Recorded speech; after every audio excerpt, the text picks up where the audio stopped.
Hello. My name is Merle Wexler. I'm a volunteer, and I'm also part of the faculty at Miami-Dade College. So I welcome you here this afternoon.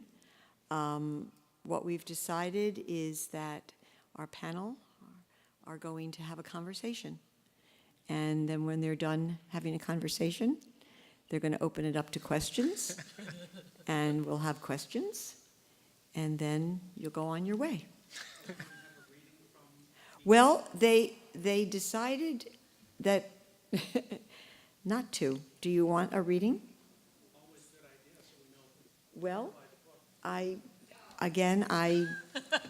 left it up to them, and the consensus was that they were just going to have a conversation, but I don't know. I'm sure we'll talk about our books.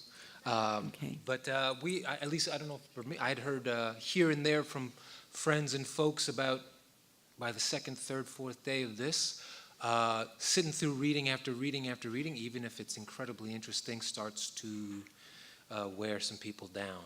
So we thought we'd throw a change up into this. And we're riveting people, I promise. Let's give it a try. We'll see what you all decide to do as we go on, okay? But after the presentation, there'll be some Q&A, and that will be the format as it's. So we'd like to thank you for being here again, and I'm going to turn it over to the panel and let them decide who's going to go first. Yeah. So I think we should just talk about our books to that point. to that point, Yes. talk about your book. Would you like to go first? All right. So I don't even have a copy of my book. That's how anti-sales I am, I guess. But in all seriousness, my book is called The Changeling. The way I've been talking about it, the way I always lead into it is to say that it's the story of a couple, Apollo and Emma. Apollo is a used and rare bookseller who gets to his 30s, his mid-30s, sort of looks up and realizes while he enjoys his career, he's very lonely, and he would love to meet a woman and fall in love in a long-lasting way. And then he meets this woman named Emma, who is a librarian who works in New York. The two of them sort of hit it off, and as happens, they fall in love and they marry, and they're so in love that they have a child, which brings them together like this. And then having that child starts to get in between the two of them. They are tired, they are overworked, and they begin to feel as though they are co-owners of a small business called raising this kid, rather than a couple who love each other anymore. And then in the middle of that situation, Apollo deals with it by trying to become super dad because he didn't have a father who was there for him. He wants to be a super dad, but by turning all his attention to his son, he begins to become even more callous toward his wife. And his wife begins to suffer with what seems to be postpartum depression, and begins to say that she feels sure that their baby that they're raising is not a baby at all.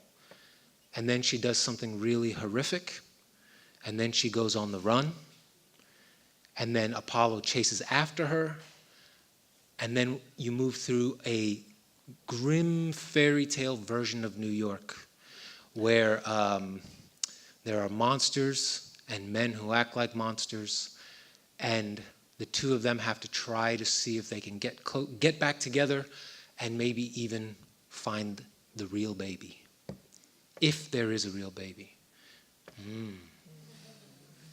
And that's it. That's the book.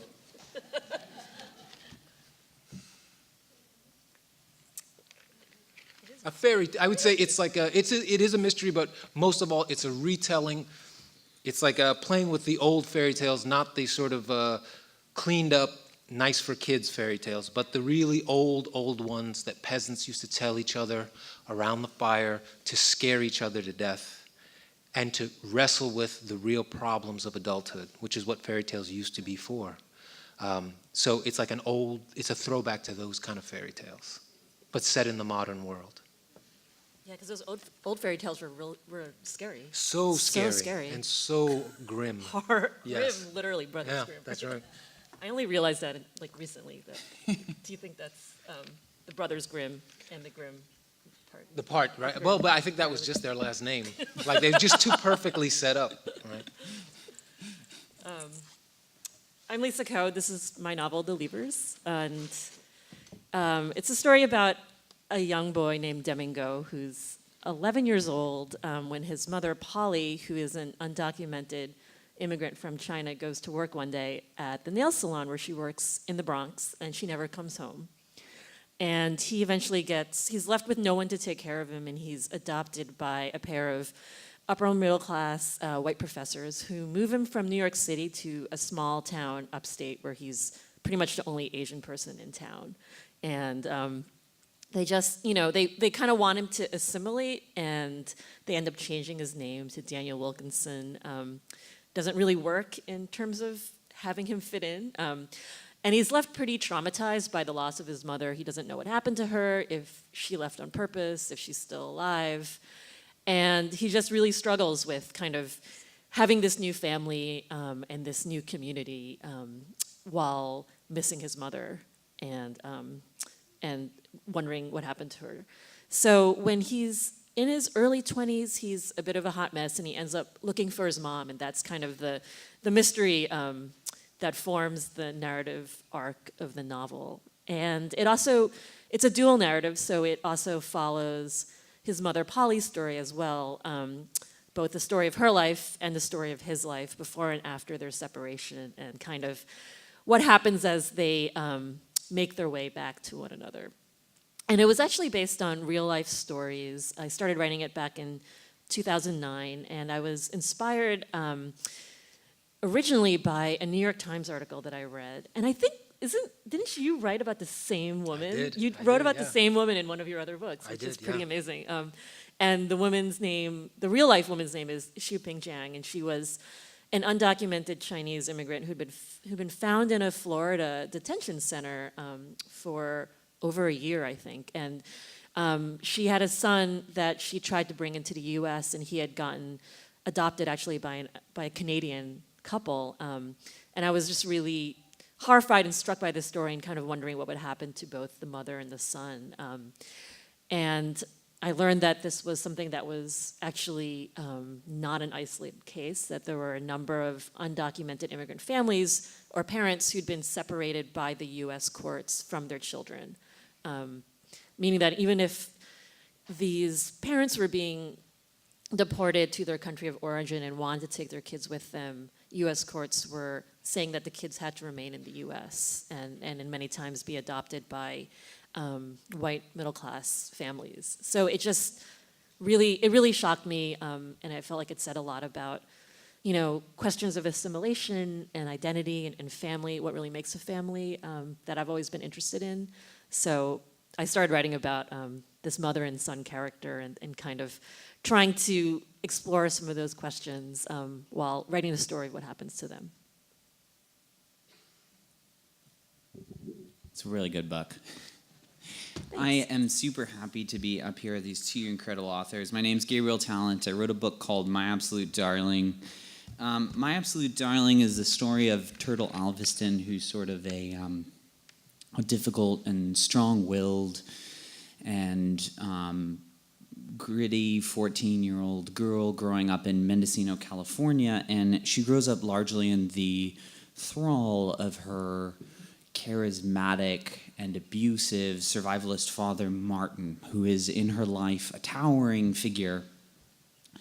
Her mother is dead. She grows up just with her father, and he's very persuasive to her, and he narrates to her a particular vision, his particular vision of the world, which is one of danger and of retreat, and he figures them as a family beset on all sides, and of the need, the tremendous need for them to isolate themselves and protect each other. And he is in this largely successful. He's much more eloquent than than Turtle, and she is largely unable to see past this. But as she grows up, she increasingly begins to question this view of the world, and as each step towards independence and towards a life of her own, and as towards maturing into a young woman, provokes more controlling and dangerous and unpredictable behavior, Turtle finds herself sort of turning against this person who's everything to her and who has narrated to her her entire vision of seeing the world. I am very interested in how we make our way out from profound moral and ethical and personal darknesses, like how we find our way. There's a disorientation that happens when you don't know what's right, and it becomes very hard to sort of find your own true north, to make these decisions, especially when you're young, especially when you are surrounded by people who are articulating very persuasive and different views of the world, how you find your own and what choices you decide to make. So Turtle is very much in search of herself and in search of her own independence and the sort of the technologies for resistance. I'm very interested in how we resist people who seem irresistible, who have over us a sort of complete power, how we find our way to escape that. And I was very interested in showing how lost she is. In my experience and in my life, some people have gone through personal darknesses like this and felt themselves to be really apart from other survivors who are like perfect survivors, who do everything well, who are blameless, who don't feel muddled. And these are oftentimes the narratives that we tell, or we tell the narratives these ways for important reasons. We live in this strange rape culture where whenever you begin to introduce complication into any story of victimhood, it becomes perhaps not a story of victimhood at all. And there's a way whenever you introduce nuance, we perhaps want to say, well, maybe that person isn't a victim, and that's a sort of distancing thing that we do. I think rather than identify with people who are in a terribly hard spot, we would rather see what they did wrong. We would rather like to know the origin of it. We would like to be like, this is the mistake, and so we lied that from these narratives, and that has its place in culture. But I grew up with people who didn't have narratives that spoke to that vulnerability and to that lostness. And I wanted to tell a story of a young woman who's deeply imperfect, who feels in love with her abuser, who doesn't know what the right way forward is, who colludes in her own abuse. I wanted to do that, and I wanted to write her with dignity. And my hope, and I think the danger of this book, but sort of my fondest ambition, is that if I wrote all of those stumbles, all of that lostness well, and I gave her dignity and I was truthful about it, you would forgive her, you would see her innocence in a way that Turtle cannot see her own, and perhaps that would enliven the way that you think about your own lostness, that you would think about the own hardest moments in your life, and you would perhaps view that more forgivingly, or view the people in your life more forgivingly. Should we start a conversation between? I have questions. I have questions for these two. I don't know what we want to do next. Sure. Is that okay with you two? May I ask you a question? So both of these books involve race, and they talk about sort of heritage. Apollo has, like, in some ways, he has this adoptive home of books, right? Like he's entrenched in these fairy tales and in narratives of America, largely immigrant stories to America and fairy tales. And I was wondering how you both, thinking about families in the contemporary moment, how those legacies inform your thinking, because these are both, to some extent, contemporary families, and they're both families who are trying to make their way in like really difficult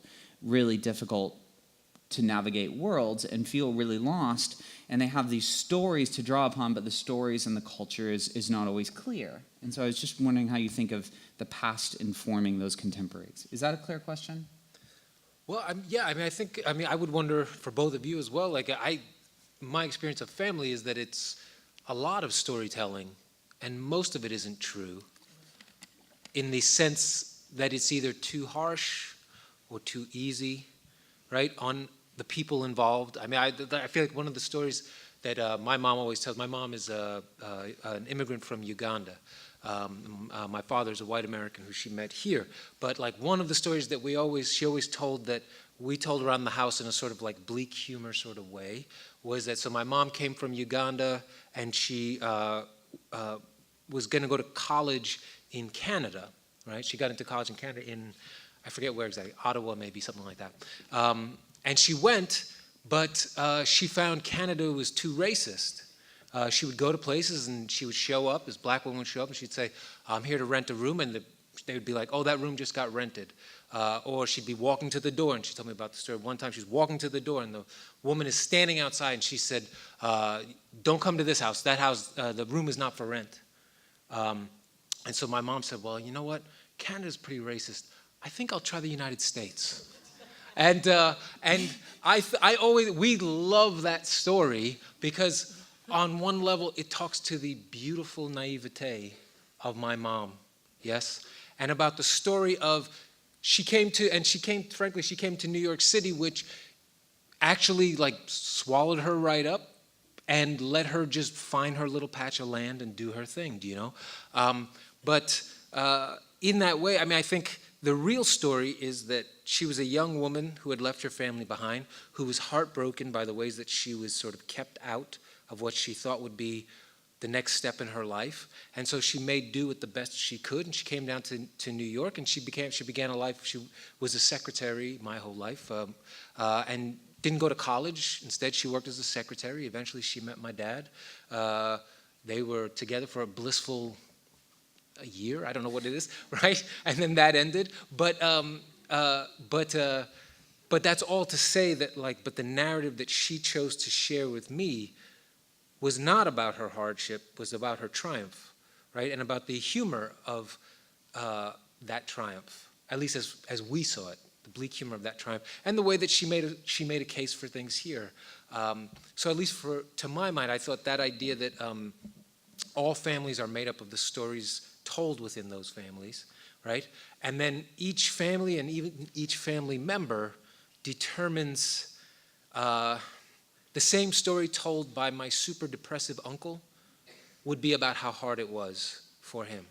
The story told by my mom, who's kind of an optimist, was the story about like how ridiculous I was, but I made it. And despite all that, I did all right, you know? And that lens is, in a way, that's to me the most interesting thing, is like the stories are whatever, the events are the events, but it's the person who the stories are filtered through that begins to determine how those stories are taken, you know? And for me, at least, I find that fascinating as a storyteller, right? I don't know about you both, how you feel about how family stories are shared, but how do you feel? I mean, I feel like storytelling is like the way that we make sense of the world and also make sense of our own lives. And when you were talking about your mother's immigrant stories in Canada, I was kind of laughing to myself because my mother was also the first to come to the U.S., to North America on her own, from the Philippines when she was in her 20s. She eventually sponsored her entire family over, and she came to New York first, and then she ended up in Canada for for a few years, and then she re-met my dad and moved back to New York, which is why half my family is Canadian, which is it's interesting. So, as an aside, I'm always talking to my cousins and being like, "Don't forget me. You have health insurance. Don't forget your American cousin." But I mean, I grew up listening to many sad stories. I feel like sad stories were sort of like the lifeblood of my family. There's so much kind of retelling of tragedy and like just super depressing stories, and a lot of them were warnings, right? Kind of like our own kind of personal fairy tales, and I think in a way, like especially passed down from mother to daughter, they're kind of like these fables of what can happen to you if you screw up. Like, so as a way to sort of keep us in line, perhaps, or a way to kind of heed caution, right? So there are a lot of stories about people who made a wrong decision in marriage, and they were like, doomed forever.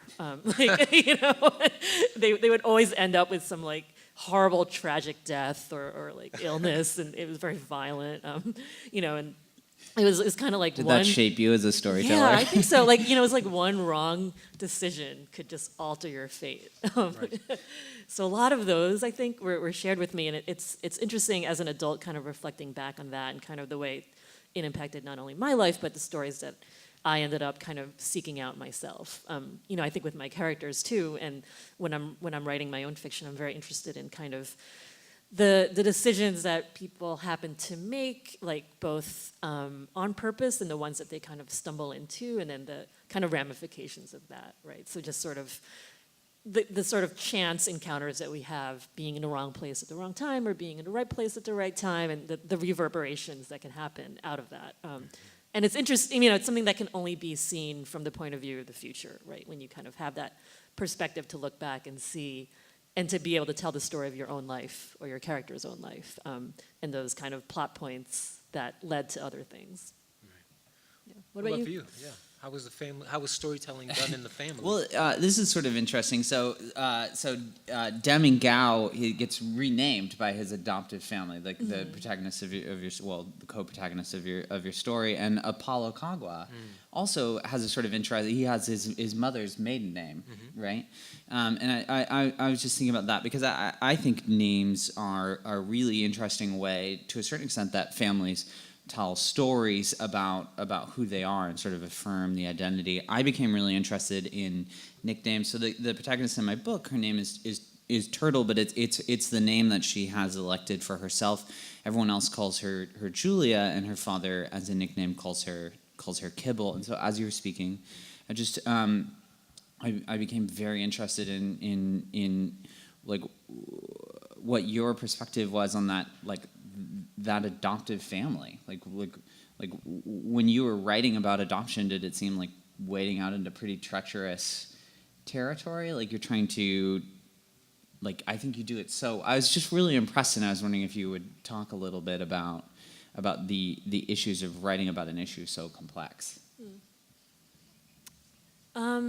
Yeah, I don't know. It's interesting because it's like we always talk about these issues of immigration and race and adoption as being something that's overly heavy or complex, but to me they're also just like everyday life issues, right? People live with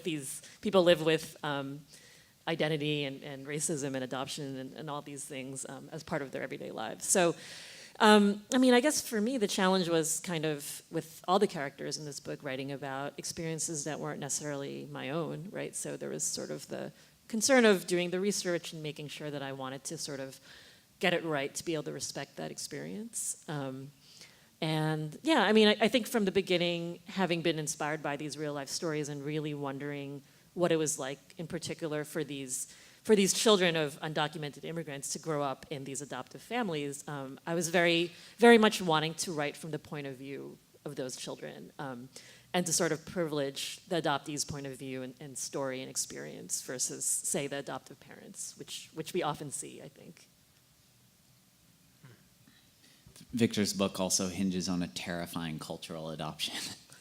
Yeah, I guess that's true. If you know changeling fairy tales, those are kind of a kind of adoption story themselves. It's just that trolls adopt the babies instead of humans, right? Which is its own kind of fun, I think. Right. Yeah. The cultural differences there are particularly steep. Yes, Yeah. that's right. It's definitely cross-cultural families. But one thing I wonder about is this idea of like you were talking about the charismatic parent, and the idea of like how you write. So saying a person is charismatic is not the same as making them convincingly charismatic. Do you know what I mean? And wondering, actually in both cases, how you there's a way that it's a parent figure, right? So there's a natural presumption of the child being interested in that person, right? But that's still not quite the same as them being their whole world, you know? And just wondering, like right from the start, could you get that down on the page? Did it take a while for it to sort of come to pass that it was feeling that, like it was, that charisma was coming across? Kind of just wondering the paths for you both.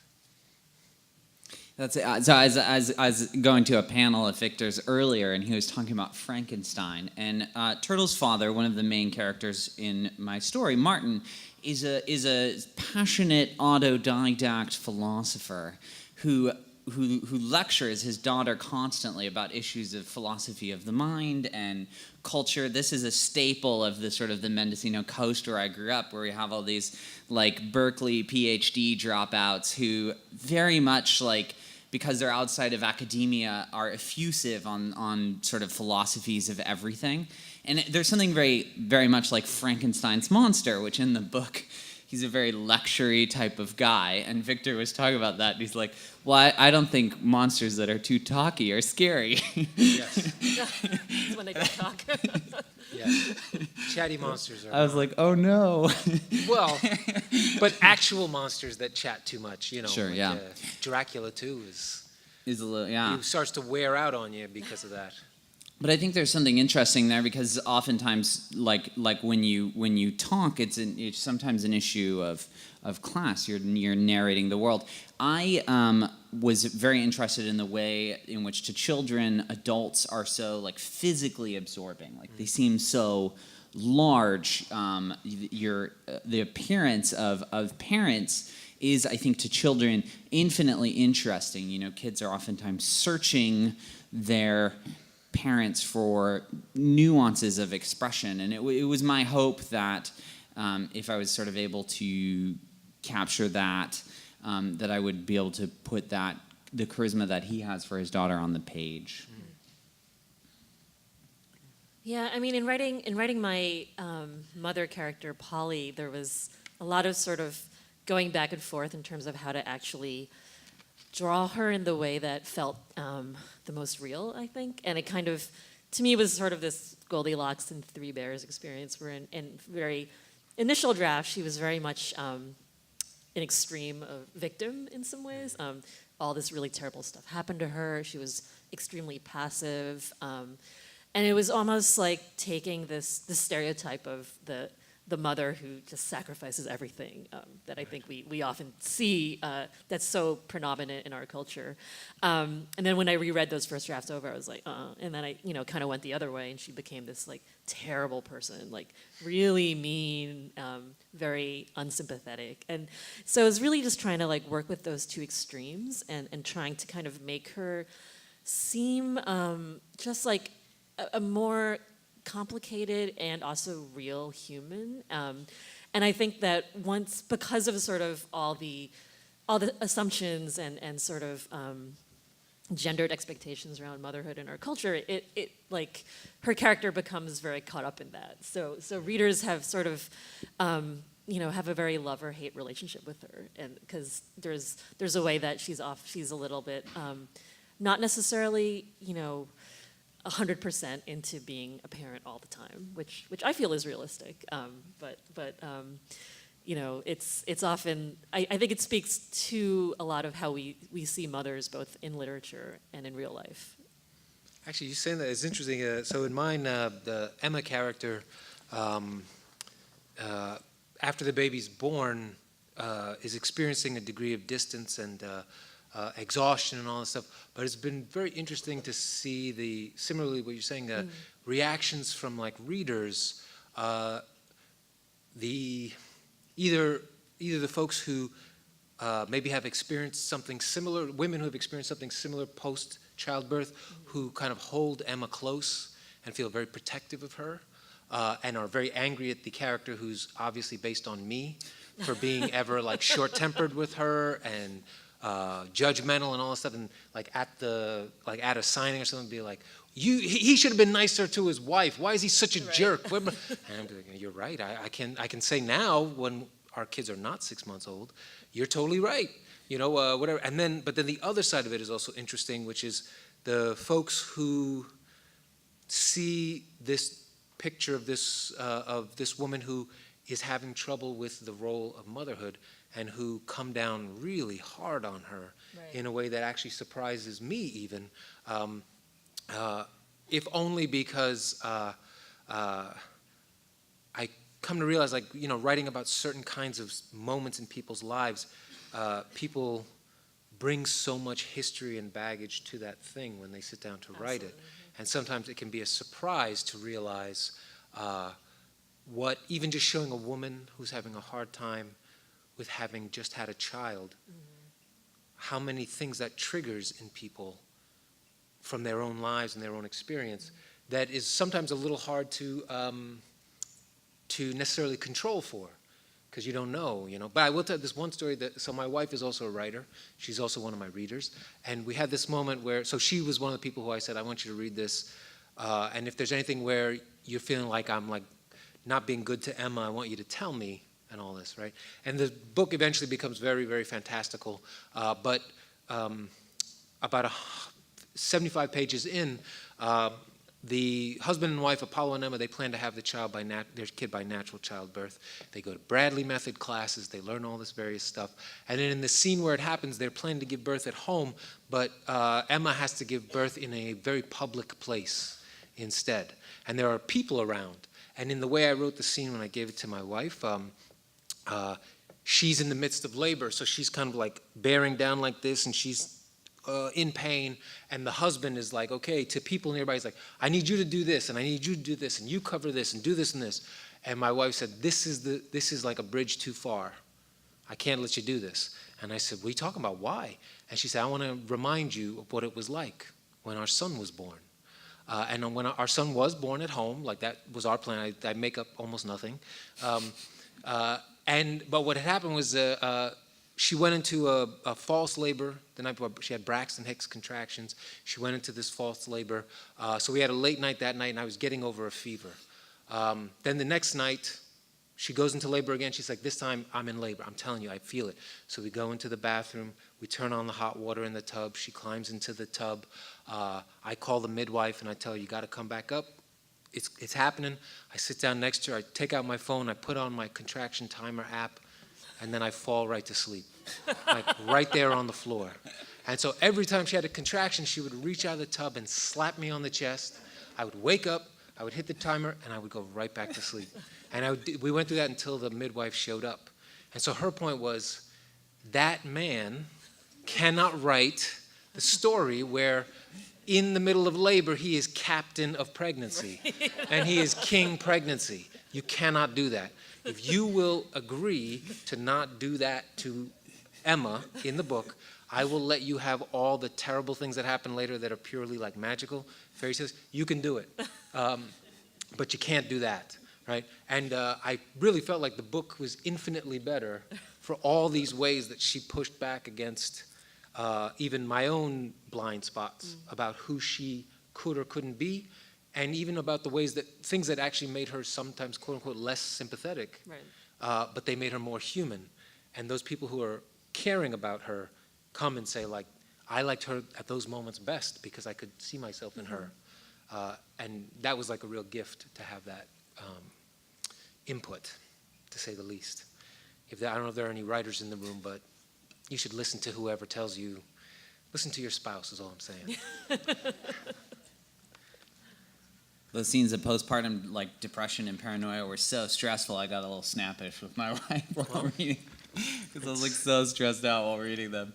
Do you want to take questions? Yeah, let's do that. Yeah. Does anyone have questions for us? We have the mics. If anyone, you can just raise your hand, and either one of us will take the mic to you. I got her. I'm closer. This is actually for Gabriel. You said you started the book because you wanted to explore the idea of like being a victim and survival and a more understanding. So I have two questions for you. Was there a character in mind when you started? I mean, was Turtle an idea? I mean, how did you kind of go from the idea of what you wanted to do to the actual doing? And the book is dark. And I just wondered what it was like to be in that world for however long it took you to write it. Yeah. I love those questions. So I actually started out with a much brainier book. I'm really interested in the idea of global warming, and I wanted to write a novel that was sort of a big idea-driven, multi-character epic about this problem where we destroy things that we love because we cannot tolerate their independence from us. Right? Like I was very interested in, I wanted to write like sort of an environmental epic. And in this environmental epic, I had the turtle of character. I had the character of Turtle, loved her. She was an important part of the book. But her story was immediately more pressing than everything else. And I at a certain point, I decided that it was wrong to have Turtle, whose story was urgent, be a side character in a book dominated by brainy men thinking about environmental problems. And so it seemed that the only right thing to do was to pare everything else out and give her the luxury of the novel's full attention. So that's how I arrived at that character.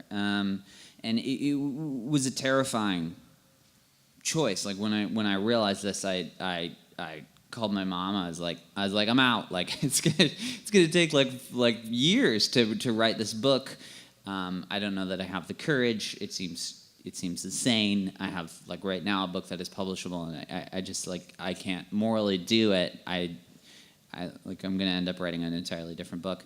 And she was like, no, you know, if you don't do it, you'll always regret it. So that's how I launched into that, and that's how it became the story that it is, a serious exploration of abuse and survival.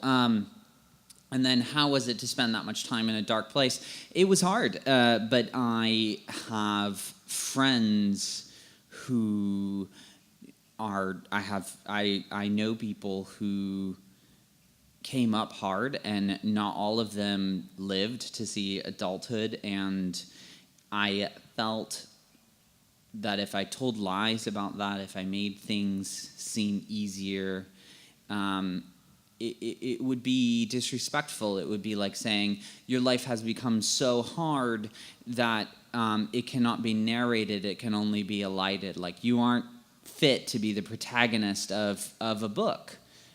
Because of what has happened to you, you've been rendered into a peripheral character. I couldn't do that, and I knew people like to me the awfulness of what some people go through is characterized by the fact that they cannot draw a curtain on their own lives, right? Like this, we are all stuck in our own lives and have to live them moment to moment and can't escape. And I feel like if everyone knew that, we would not tolerate the things that we tolerate. And so I wanted to show the relentlessness of surviving and kind of give a dignity to the young woman who survives those things. So that's why I took that approach, and it was hard, and I took solace in drink.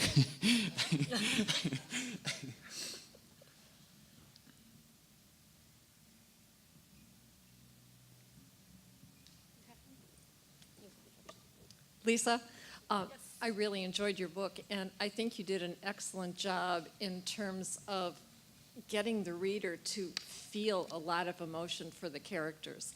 And I especially appreciated Deming's friend from childhood, because I felt like the world was so against Deming in so many paths that he took, and that friend was such an anchor throughout those difficulties. So thank you for him. Thank you. Gabriel, I read your book this summer. I had a hard time reading it because it's a very painful book to read. Your writing is incredible, so I honestly couldn't put it down.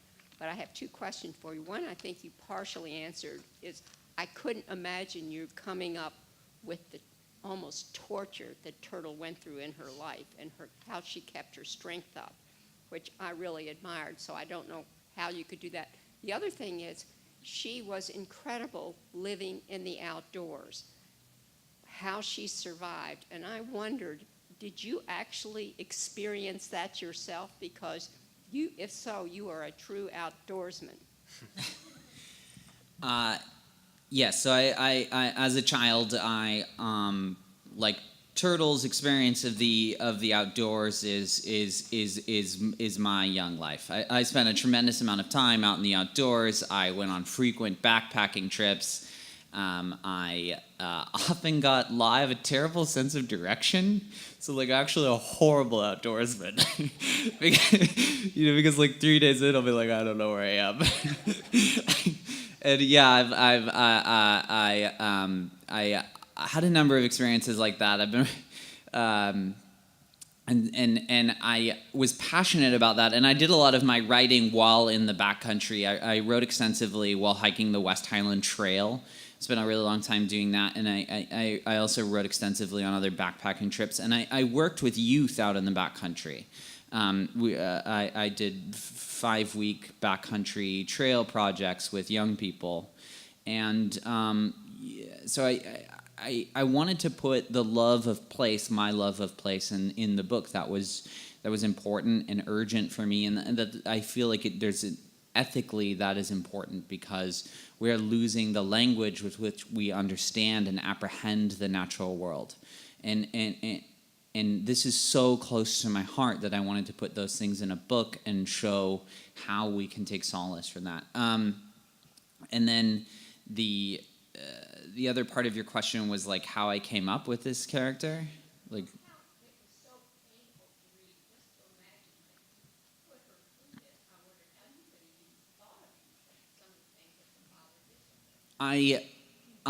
So I am very close to a number of my close friends growing up went through hell, and I lived with them through it and talked with them through it, and viewed it from a gap of privilege, right? Like thinking and but you have friends in your life who sit across the table of gender from you, and you see them live through things.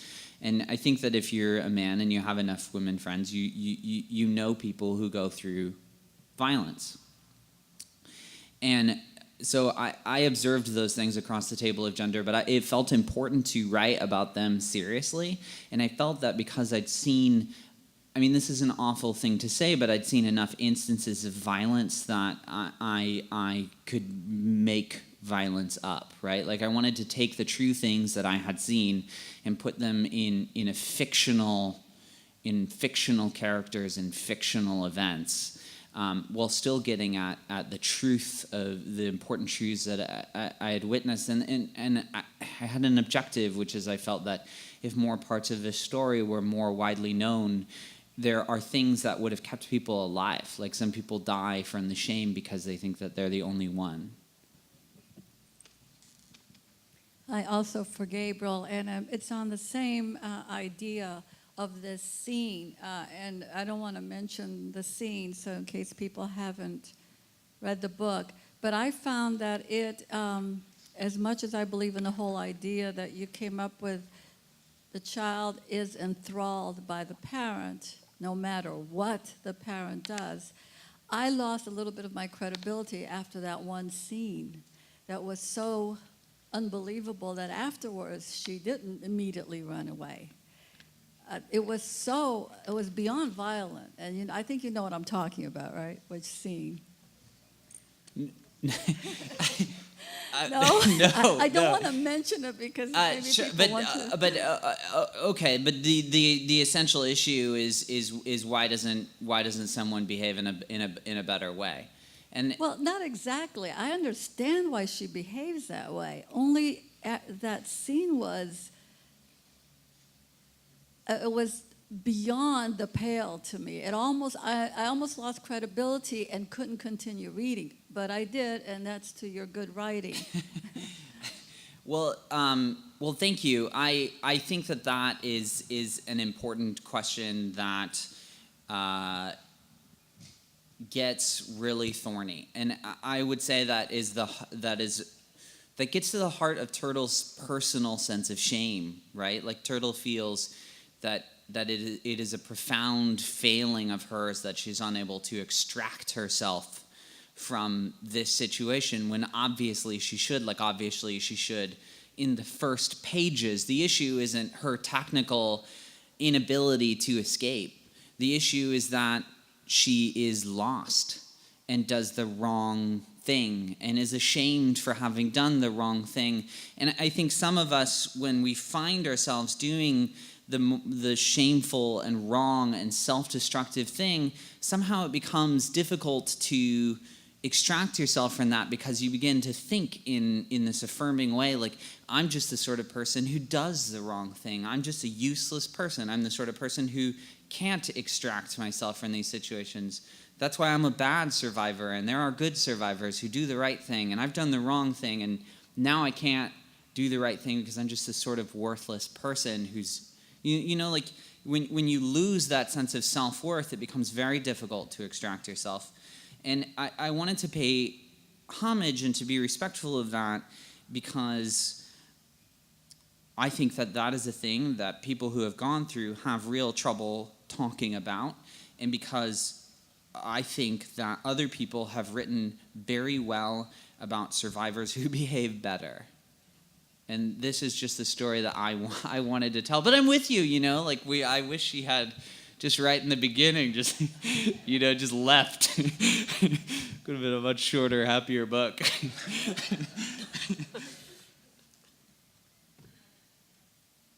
Any other questions?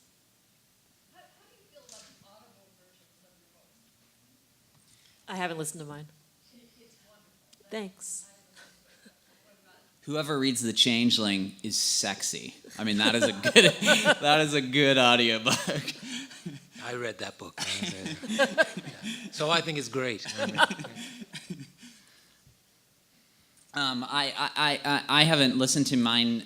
I heard several actresses read and chose the one with the California accent. Well, I don't know if I was able to choose or they just gave me the illusion of choice. But they what? I had no input. I just received a stack of CDs in the mail, but I don't have a CD player anymore, so I can't listen to them. They didn't send an MP3 even or something? No, just like 8 CDs. I They don't make auditioned CDs for mine. anymore. Yeah. They were going to hire some actors, but I said I think I would like to audition, and I think I could do a better job. And He just barely beat out Morgan Freeman. that's it. But he doesn't have a Queen's accent, so the Queen's accent won. That's it. Nice. Okay. I have a question for you guys, and then I'll pass the mic that way. I want to know, at what point in writing your book do you decide whether a parent's lesson are going to have a positive influence on your character or not? Whereas in Lisa's story, where the parent left and it was of no choice of their own, so the stories that they told their child had a positive influence, or in like Gabriel's, where Turtle has a father who lectures her and then it has a negative influence on her. I want to know, at one point, do you guys differentiate how that's going to impact the character? I feel like the loss of Deming's mother is almost as meaningful as her presence in a way. You know, it's kind of like how you often don't necessarily appreciate people until they're gone. And like, because of her disappearance, she ends up becoming like larger than life to him. And also representative of so many things, right? It's not only that she's gone, but that he's lost his connection to his culture, his home city, and with the loss of Polly comes like the loss of so many other things for him. And at least in mine, I would say it's never just positive or negative, right? Like that. In fact, there are times when so Apollo has a recurring dream about his father that's sort of a nightmare, and one of the questions is the nightmare something that he just made up, or is it actually something that happened that he's sort of like filtered in a strange way? But there's still even something loving in that. I mean, I think sometimes the thing that is when people talk about parenting, the idea that parenting is a net positive, like that parenting is a negative effect or a positive effect, is really almost literally like the day that you see the parenting. happen. The tired day, even a great parent seems like a lousy parent, or can. And the best day, even a terrible parent has some good days where they just do right by their kids, you know. And I think sometimes the confusing, when you were talking about the scene that was a bridge too far or something like that, I was thinking of this poem by a great poet named Van Jordan. And the poem is from the point of view of a child, like an infant who is killed by his mother, right? And he's in the afterlife, and the whole poem is him lobbying for his mother who's on her deathbed to be accepted into heaven. Because even though and the poem is laying out, I know she did this to me. I know she did this to me. I know she neglected me. I know she killed me. But I still want her to be safe. She's still my mother. You know, and it's really like a mind-blowing poem because it gets at that idea that even this terrible being, or even a quote-unquote terrible being, is not terrible all the time. You know, and the idea that, and that can be troubling, I think, sometimes to folks, to think that, because then maybe sometimes you think of yourself and think, no, I'm a good parent, and I am a good parent, but even still, like one of the running jokes in our family with my two kids, they're 6 and 4, is I say, Dad's never grumpy, right? And then my two kids just laugh like for 2 minutes. I say, and then we just go, all right, let's get on with things. You know, so I think it's both.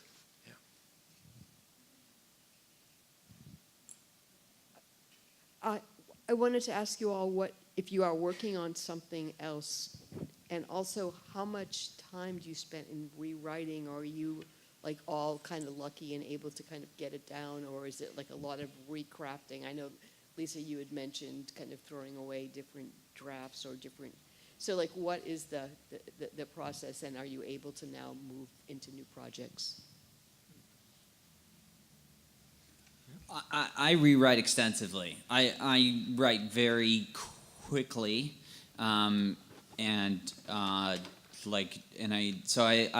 generally spend long days. I write for like 6 and 12 hours at a day, and write between 20 and 30 pages, and then for me the huge bulk of it is rewriting, often beginning from the blank page and sort of holding the last draft in my mind as kind of the ideal of what it could be. So for me, it's a huge amount of rewriting. It all occurs there. I was a server while I wrote this book. I don't currently have a day job. I will probably be a server again. So I teach, and then we, like I said, we have the 2 kids. So once our son was born, the way it went was my wife had our son on May 21st, 2011, and she said we're both college professors, and so we had a couple months off in the summer, and what she said was, I need a little time to get out of the house every day, or else I'm gonna go mad in these first few weeks. So I need 2 hours out of the house. And so I'll give you 2 hours out of the house. And what that meant was I had to go to the Dunkin' Donuts around the corner. We live in Manhattan. I found a Dunkin' Donuts around the corner. Across the street was the Port Authority bus station where I could use the bathroom. So it was a good spot. And I could get out my 2 hours and spend most of that 2 hours actually writing. And then I would go and relieve her, and we would do that. But what I discovered was by doing 2 hours a day, at this point now, like 3 days a week, let's say, I was more productive than I ever was before we had kids, and before life sort of became more hectic. And so now it's just a routine, 10 to 12, 3 days a week. I sit down, I write, and in that time, my mind is just ready. It produces, it stops, and now I know for the rest of the day, take care of the kids, go to work, whatever it is, I did the job, I did the time. And at least for me, who I thrive on a degree of regimentation. I really need that. It's a great method for me, and I'm happy not to go back, even when they leave the house. And I'm working on a novella, kind of a western set in Montana, about homesteading women. Used to be you could homestead in Montana as a woman on your own. You did not need a man to co-sign with you, and I was very interested in that. And so it's a novella about a woman and her sister who go to homestead there and go to war with the U.S. cavalry. I am, yeah. I'm writing a novel that is about depression secondary to traumatic brain injury in a professional climber. And so it is a lot about recovery from a serious life-destroying accident, and it is about climbing towers, sandstone towers in the Southwest. Let's see. I'm vaguely trying to start writing something else. That's going to be very different than this, but it's been hard. I feel like I've been doing a lot of events and traveling for the Leavers, so I haven't gotten to the point yet where I'm able to successfully kind of concentrate full on a new project while still kind of having to think and talk about this one so much. I'm very envious of people who figured out how to do that. But haven't gotten there yet. And yeah, for me, I mean, I usually write in the mornings. I had a full-time like office drone job while working on this, and I would just try to get it out of the way, like treat it like going to the gym, like those 2 hours that you mentioned, Victor. And yeah, I mean, rewriting is writing for me. Like that's it, right? So a lot of it is just trying to figure out like how to best tell the story in whatever way that is. I feel like everyone's got their own process. For me, like I overwrite a lot of crap and I delete most of it. Other people like spend hours working, churning out like one perfect sentence. I've never been that person. So a lot of it is just like produce, then like delete. See, many years ago, I used to work as a primary therapist with sexually and physically abused children. And the one thing I could not, and has to do with my very fortunate growing up, is I could never wrap my mind around the fact that no matter how poorly that parent treated them, raped them, you name it, it was like they couldn't let go of that parent. It was like one parent was better than none. Mm-hmm. And I'm picking up some of that same in what you're all saying. I'm still puzzled by these children, and I wasn't able to find any good explanation for it in my own mind. Well, I'll tell a story, so when I remember, this is a story that was my mother related to me. That was not a story that I certainly remembered. But my mom, she came here. She met my dad, had me, but they quickly divorced by the time before I was 1 year old. And then my grandmother had not emigrated from Uganda yet, so my mom was on her own and was really having a pretty hard time.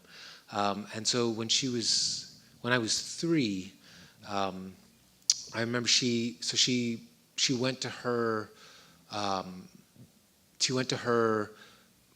her job with me, and she went to whatever floor it was, and she climbed out onto the ledge and was going to jump with the two of us, And her thinking was, if I don't take him with me, who am I going to be leaving him to, right? And the idea that and I think it's a very fair idea, is like, whatever a parent has done to you, nobody's going to care. No one has a closer association with you, certainly, than them. So no matter how bad they are, the world is probably worse, right? And so why would you trust the world if your parent... Why would you trust the world more than your parents? So all this is to say, so the way my mom knew that she had finally taken it too far was, so she was out there for a little while. People called the cops. They came, things like that. And then she was pulled in by the cops, and she was still like just intent on doing this. And then she said, as they were pulling her down, I ran and I started kicking the cops and I said, take your hands off my mommy, take your hands off my mommy. And that was the moment for her, she said when she was lying there, when she realized, like, almost like her vision had readjusted, and she said, what did I almost just do? Do you know?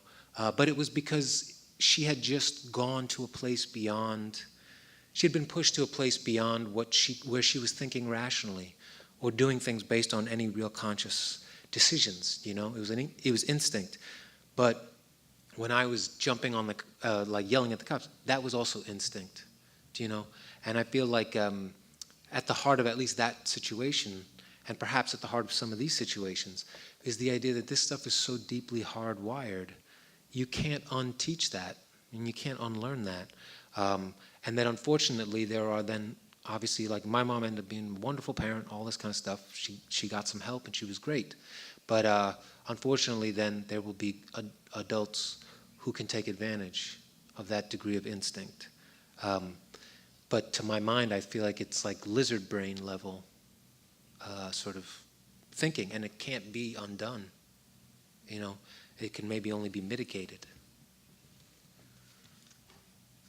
I think there's a way in which when a child has a parent who is not well, you can't, the child can never surrender the dream that the parent will recover, which is like a way that a lot of us have felt about addicts in our life, because you know who the addict is at their best, right? And you hold out hope because they always could recover. And when you have a wounded person in your life and a wounded parent, I think a lot of times you hold in your heart the dream of who that parent is at their best, and the knowledge of what their love is like at its best, and you hold on to that. And it's very hard to ever surrender that, because it's very hard to ever call quits on a person.